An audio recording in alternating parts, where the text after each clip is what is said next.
I just got done doing a show with Michael Foster from It's Good to Be a Man. And let me tell you, that guy is a hustler. And I mean that in every positive sense of the word. I just love seeing different types of successful people because we all have our different styles, different ways of operating, different ways that God has allowed us to find success. And he's just one of those exciting people to see just how his mind works and where he's thinking, the things he works on. It's really great. Anyways, I think that's coming out next week. I'll probably bring it up again once I find out when it's coming out. Really great show. If you haven't gone over to It's Good to Be a Man, checked out what they're doing over there. It's really worthwhile. It'll be worth your time. This is How to Build a Tent. Welcome. My name is Matt Williams. Thank you for everyone sharing the show, watching the show. And you guys, I just peeked over and I realized that this is going to be the 381st show. 381 shows. That's a lot. And I just want to say thank you for all those who have been listening from the beginning, helping the show grow. It's been a blessing. It's been a wild ride, wild, crazy ride. I also have to apologize. And I feel like I do this every once in a while. You would think after 380 plus shows that I would learn how to hit the record button on my audio. So yesterday's show, if you're wondering why the audio sucked, how did the audio suck? You have a microphone right here. Well, apparently I didn't hit record, and I didn't find out until I stopped recording. At the end, I walked away, came back, and I'm like, why is the audio recording for the last 4 or 5 minutes? Well, it's because I turned it on when I thought I was turning it off. So I apologize for the poor audio yesterday. It's so frustrating as a podcaster. I've heard other people do it too. But what do you do? What do? You keep going on. You press on. You don't let it get you down. And you look for ways to learn, improve, and figure out how you're not going to do it again. We're part of the Fight Laugh Feast Network. Over to flfnetwork.com. Man, there's just so much craziness in this world. There's so much craziness on the social media sites. In all of the denominations, the liberals are coming. The heresies are abounding. And we need good Christian content. And the Fight Laugh Feast Network has that. And if you want to see it continue, if you want to encourage us, if you want to be a blessing to us and to yourselves by allowing this content to continue, well, pray about becoming a member. Go over to Fight Laugh Feast Network, flfnetwork.com. Put in HTBT in the memo field. You'll get a sweet mug. You'll get tons of other great benefits. You get $100 off the conference that's coming up at the end of the year. That's going to be really fun. There's a lot of conferences that are going to be interesting this year. And the Fight Laugh Feast Network is definitely going to be one of them. Get to go over to Nashville. It's going to be exciting. You know, it probably is a good time to buy tickets with the coronavirus going crazy and airlines cutting back and all that stuff. Just maybe a hot tip if you're looking to save money. Maybe a good time to do that. Another thing. Speaking of saving money, the Fed cut rates again. Which, oh my goodness, are we going to go down to zero? We might go down to zero. But I was talking to my loan guy, and he was saying that rates actually went up for home loans yesterday, 2 days ago, listening to this recording, because there was such a high demand for refinancing that the lenders had to raise rates so that they could keep up because they were just getting overwhelmed. And that's a pretty amazing thing to me. You think about just society and people as a whole as stupid, but people have the common sense to say, oh, the coronavirus, rates are going down, I better go refinance. And enough people had the financial intuition to do that they had to actually raise rates because the demand was so high. And, it's just very interesting to me. You would think that, as soon as the Feds cut rates, well, you could get a better rate than you did a couple weeks ago. Not the case. And I just have to maybe a little, an applause for us Americans having some financial sense after all. It was really encouraging. But with that said, rates are still really low. And if you are able to refinance or buy a house, it was funny. I was talking with Michael on the show, and I'm not going to talk about the show and what we talked about, but this one thing was really surprising to me. He said there's a lot of people that listen to his show that have these variable interest rates for their homes. And I thought that was a lesson we learned in 2008. I could be wrong. So if you are someone like that who has this variable rate APR 5/1 ARM, take this opportunity to refinance into a fixed rate. Do yourself a favor. Do a 15-year if you can. If you can't, do a 30-year. And just make extra payments when you can. Lock that in. There's no reason right now you should be in a variable rate. Rates are historically low. They can't get much lower. I don't think. I could be wrong. But you just don't want to be in an interest-only payment kind of loan situation and all that stuff. Get into a fixed rate. 15-year if you can, 30-year if you can't do the 15. That is my advice to you. Now, I want to talk about something that was really interesting to me that I've been thinking about. And it has to do with God blessing you and having faith that God's going to bless you. Not talking about health and wealth gospel, but just overall that when we are living lives of faith and obedience, that He is going to work in our lives. He's going to bless our lives when we are walking in faith, when we are doing what we are called to do. But part of that is actually working. And there's been a lot of great conversations going on the podcasts around, the podcast sphere, talking about how you don't just sit around and be lazy and sit back and wait for God to bless you, but you have to get out there and work. And as you are going out and working and trying new things, trying to be responsible, trying to be diligent, that's when you find God's blessing. And I was thinking, how do you know that though? How do you have that guarantee that God's going to bless you? And I had two thoughts about it. The first thought is that there's no guarantee that He's going to bless you in the ways you want to be blessed. There's no guarantees that He's going to come through and give you the break that you're looking for. But when you look at everybody who's been successful, who's been around, who's wise, who's been a student of life, all of them have the same story, that what got them to where they're at is hard work, luck, blessing, whatever it is, and maybe a few more points. But it always comes down to hard work and some things just luckily working out. Because there are times where you work really hard and you're unlucky and things don't work out. There's so many factors that go into variables that go into starting a business. And I was thinking about that. And that was it for me, where I was thinking, that's it.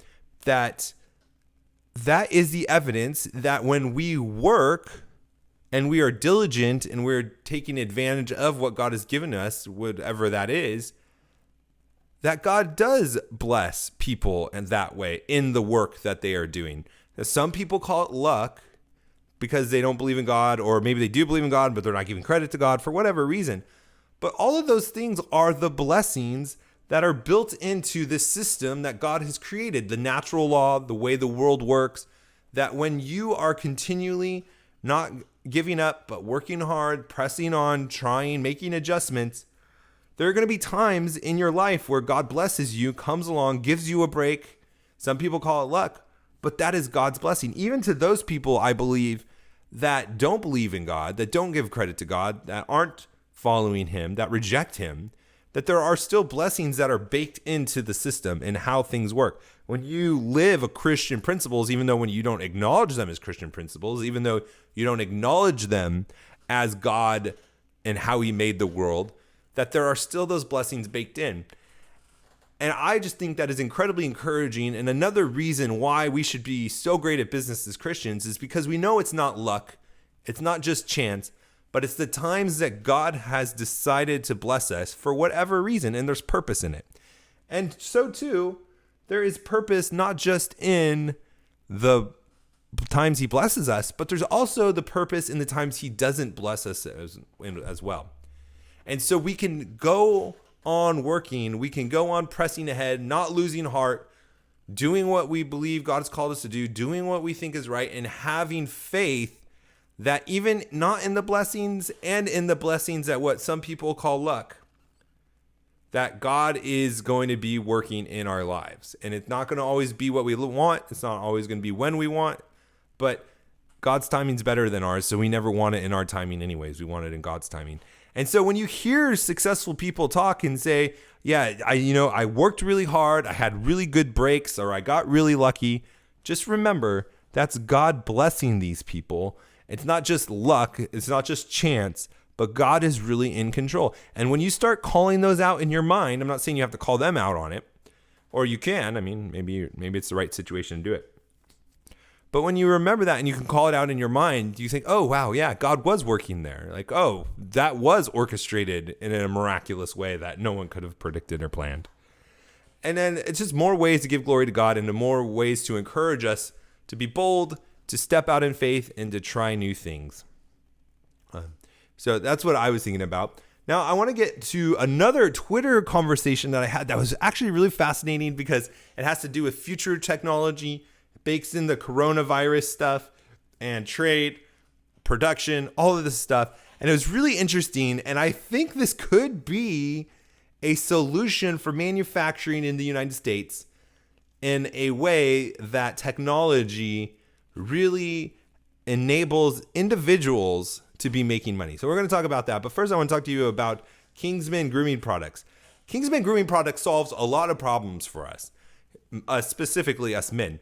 It helps with our dry skin, our itchy beards. It helps when your beard goes crazy. They have products that can help you comb your beard and shape it into the right way. Ever since I've been using them, they have just been phenomenal for my face. My face feels great. It's rocking and rolling. It's positive. It's very post-meal. Before I was using Kingsman Grooming Products, it was very pre-meal, negative, very Eeyore-ish. But when I started using Kingsman Grooming Products, I became very post-meal. At least my face did. My beard did. And I've been very happy and positive. And even my wrinkles have been really positive. It's just been a great overall experience. They have great products. It's a Christian company. And you get 10% off when you use HTBT. So go over to KingsmanGroomingPros.com, KingsmanGroomingPros.com. Take advantage of the 10% off. Take advantage of great quality products. And take advantage of the opportunity to bless Christian family, Christian business, proclaiming the Christian life in their work, in their business. Go over there, check it out. Now, okay, so we're going to get into this Twitter conversation that I teased before the advertisement in a second. But I wanted to say this was absolutely crazy to me. And one of the other reasons why being successful as a Christian is important as well. We talk about it all the time. I like calling out these examples because I don't want us to have, as one of our listeners, Tori, who's a photographer who listens to the show, has she coined it the poverty gospel. We hear the prosperity gospel, the lies that if you just have enough faith, you're going to be rich. But there's also the opposite of it, that you are really a faithful person if you're poor and you shouldn't be rich and that you should live in poverty. And that's not true either. Money is a tool. And success is a byproduct of being valuable and using your gifts to the glory of God and providing value to other people. So we shouldn't be scared of success. We shouldn't think that we are being not spiritual by having money and being successful. I was retweeting the Hello Ninja Andy Wilson video because my kid loves it. And it was the funniest thing in the world. There was this social justice warrior, she had on her Twitter, super liberal. Had no idea, there's no way she had any idea that this movie had Christian undertones, written by a Christian author, let alone the Moscow Boys. And she was retweeting it, asking Netflix to promote it. And that was so awesome and encouraging in so many levels. But in this one particular way, that a Christian could make such great art and have Christian undertones in it, that the social justice warriors that probably hate Christianity was asking for more of it, who wanted more of it. Like, we need to be that excellent in what we do, that even as Christians, people want more of it. Even as we create Christian content, quote unquote, whatever that looks like. You think of the crazy, like Pure Flix or whatever, and the Christian movies that come out.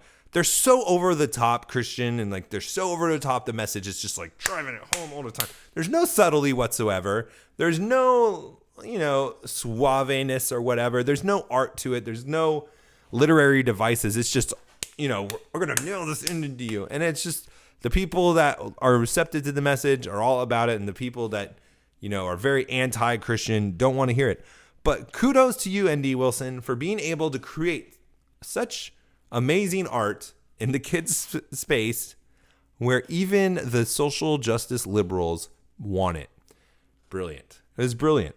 And I hope that we are building our skills, furthering ourselves to be able to do those same things, create products, create services, create businesses like the Chick-fil-A's, where even if they disagree with them, they still want the sandwich and they're still making it a part of their lives.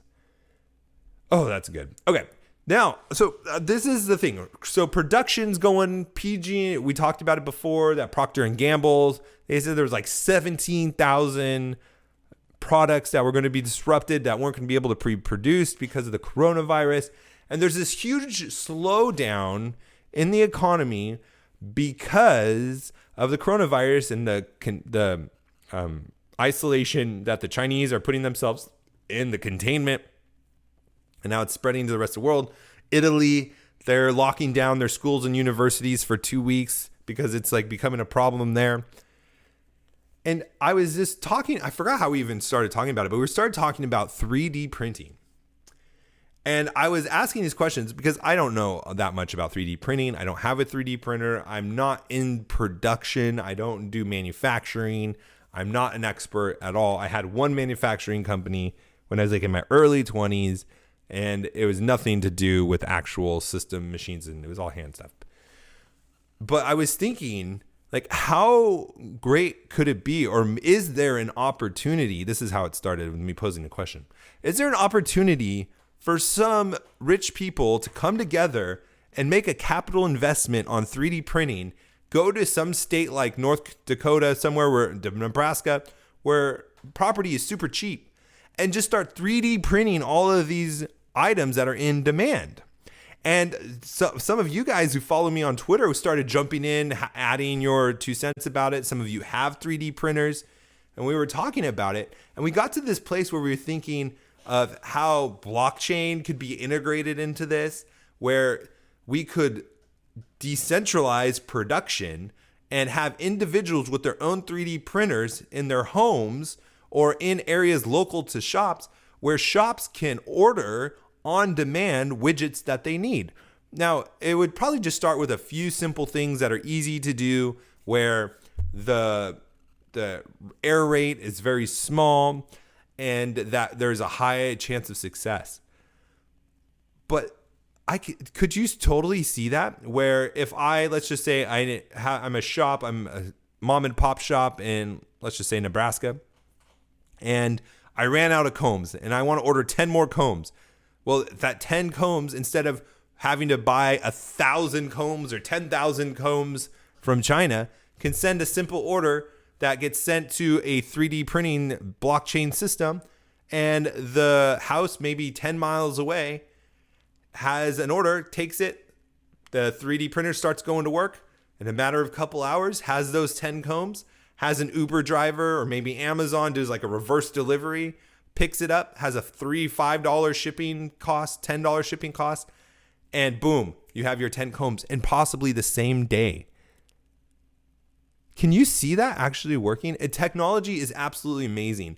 And I bring that kind of up, not just because I want to talk to you about how cool of a story it was that we had on Twitter. I mean, a cool conversation we had on Twitter, although that was cool and you should join in. You should follow on Twitter so you can get in on these conversations.